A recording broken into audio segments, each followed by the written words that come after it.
शिव महापुराण अध्याय 2 की कथा। शिव महापुराण हिंदू धर्म का एक प्रमुख ग्रंथ है जो भगवान शिव के विविध रूपों और उनकी कथाओं को प्रस्तुत करता है। ये पुराण शिव भक्तों के लिए अत्यंत महत्वपूर्ण है क्योंकि इसमें भगवान शिव की महिमा, उपासना विधियां, उनके रूप और उनके संबंध में कई अनूठी कथाएं और उपदेश दिए गए हैं। शिव महापुराण में कुल 12 अध्याय होते हैं और इन सभी अध्यायों में भगवान शिव के विविध रूपों और उनके भक्तों से जुड़ी अनेक घटनाएं वर्णित हैं। अध्याय 2 का विषय विशेष रूप से भगवान शिव की उत्पत्ति, उनके परिवार और उनके साथ जुड़ी विभिन्न कथाओं पर आधारित है। इस अध्याय में भगवान शिव के पारिवारिक संबंधों के साथ साथ उनके दिव्य स्वरूप और उनके कार्यों की चर्चा की गई है। 1. भगवान शिव का उत्पत्ति और स्वरूप।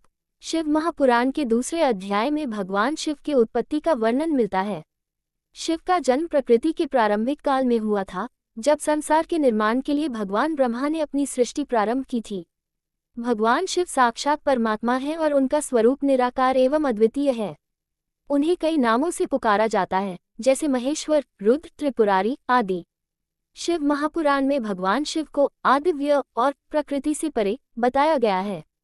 भगवान शिव के अनेक रूप हैं जो समय, स्थान और आवश्यकता के अनुसार प्रकट होते हैं।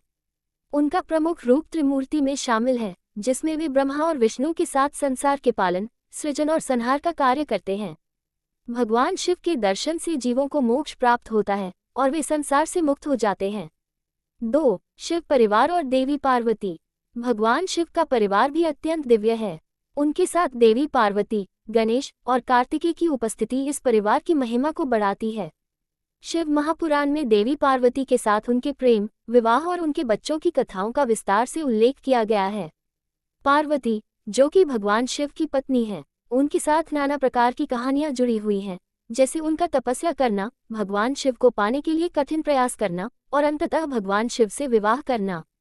3. गणेश और कार्तिकेय का जन्म। गणेश और कार्तिकेय भगवान शिव और देवी पार्वती के पुत्र हैं। गणेश की जन्म कथा अत्यंत प्रसिद्ध है। एक बार देवी पार्वती ने अपनी मनोकामना पूरी करने के लिए गणेश का निर्माण किया था और फिर शिव के आने पर गणेश से युद्ध करते हुए उनका सिर काट दिया। बाद में शिव ने गणेश को फिर से जीवनदान दिया और उन्हें हाथी के सिर से युक्त किया। गणेश को ज्ञान और समृद्धि का देवता माना जाता है।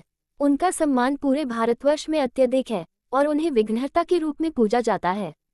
कार्तिकेय भगवान शिव और देवी पार्वती के दूसरे पुत्र हैं। वे युद्ध के देवता माने जाते हैं और उनकी पूजा विशेष रूप से दक्षिण भारत में की जाती है।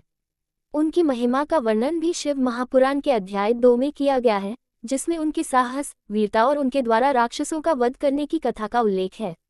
4. भगवान शिव का अनंत रूप। भगवान शिव का कोई अंत नहीं है, वे समय और स्थान से परे हैं। शिव महापुराण में भगवान शिव के अनंत रूप का विस्तार से वर्णन किया गया है। भगवान शिव का रूप निराकार है, अर्थात उनका कोई निश्चित आकार या रूप नहीं है। वे सर्वव्यापी हैं और हर स्थान पर विद्यमान हैं। शिव का रूप नटराज के रूप में भी दर्शाया गया है, जिसमें वे नृत्य करते हुए संसार के निर्माण, पालन और संहार के कार्य को प्रदर्शित करते हैं। भगवान शिव के शरीर पर भस्म का लेप होता है, उनके गले में नाग होते हैं और उनके माथे पर चंद्रमा विराजमान होते हैं। उनके हाथों में त्रिशूल, डमरू और गंगा की धारा होती है। इन प्रतीकों के माध्यम से उनके दिव्य गुणों का आभास होता है। 5. भगवान शिव का तांडव नृत्य। भगवान शिव का तांडव नृत्य एक महत्वपूर्ण घटना है जो शिव महापुराण के अध्याय 2 में उल्लेखित है। ये नृत्य भगवान शिव के क्रोध और उन्मत्त रूप का प्रतीक है। जब भगवान शिव ने तांडव नृत्य किया तो उन्होंने सृष्टि के संहार के साथ साथ अपनी शक्ति और क्रोध को प्रदर्शित किया। तांडव नृत्य के दौरान पृथ्वी पर अत्यधिक विध्वंस हुआ और देवता भी भयभीत हो गए। तांडव नृत्य भगवान शिव के साहस और शक्ति का प्रतीक है। ये नृत्य ब्रह्मा, विष्णु और महेश के द्वारा सृष्टि के चक्र के निरंतर रूप में किया जाता है, जहां विनाश के बाद पुनः सृजन होता है।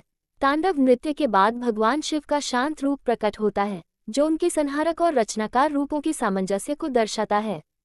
6. शिवलिंग और उसकी पूजा। शिव महापुराण के इस अध्याय में शिवलिंग की पूजा का विशेष महत्व बताया गया है। शिवलिंग का रूप निराकार भगवान शिव के स्वरूप का प्रतीक है। शिवलिंग की पूजा से व्यक्ति को समृद्धि, मोक्ष और अनंत सुख की प्राप्ति होती है। शिवलिंग के पूजन से समस्त पापों का नाश होता है और भगवान शिव का आशीर्वाद प्राप्त होता है। 7. भगवान शिव की उपासना विधियां। भगवान शिव की उपासना की विधियां भी इस अध्याय में वर्णित हैं। शिव के मंत्र जैसे ओम नमः शिवाय का जप करने से भक्तों को भगवान शिव का आशीर्वाद प्राप्त होता है। शिव महापुराण के अनुसार शिव की पूजा करने का सबसे उत्तम समय महाशिवरात्रि होती है, जब भक्त विशेष पूजा और उपवास करके भगवान शिव की कृपा प्राप्त करते हैं। 8. भगवान शिव का भक्तवत्सल रूप। भगवान शिव को भक्तवत्सल कहा जाता है क्योंकि वे अपने भक्तों की हर संकट में सहायता करते हैं। उनकी महिमा का वर्णन करते हुए ये बताया गया है कि भगवान शिव अपने भक्तों की आह्वान पर शीघ्र प्रकट होते हैं और उनकी सारी इच्छाओं को पूर्ण करते हैं। शिव महापुराण के अनुसार जो व्यक्ति सत्य और श्रद्धा से भगवान शिव की पूजा करता है, उसे वह अपनी विशेष कृपा से आशीर्वाद प्रदान करते हैं। निष्कर्ष, शिव महापुराण के अध्याय 2 में भगवान शिव के जन्म, उनके परिवार, उनकी शक्ति और उनके भक्तों के प्रति प्रेम और उपासना के विभिन्न पहलुओं का विस्तार से वर्णन किया गया है। यह अध्याय भगवान शिव के अनंत रूप, उनके पारिवारिक संबंधों और उनके धार्मिक उपदेशों से भक्तों को प्रेरित करता है। यह महापुराण न केवल शिव भक्तों के लिए बल्कि समस्त मानवता के लिए एक अमूल्य धरोहर है, जो जीवन के सत्य और दिव्यता की गहरी समझ प्रदान करता है।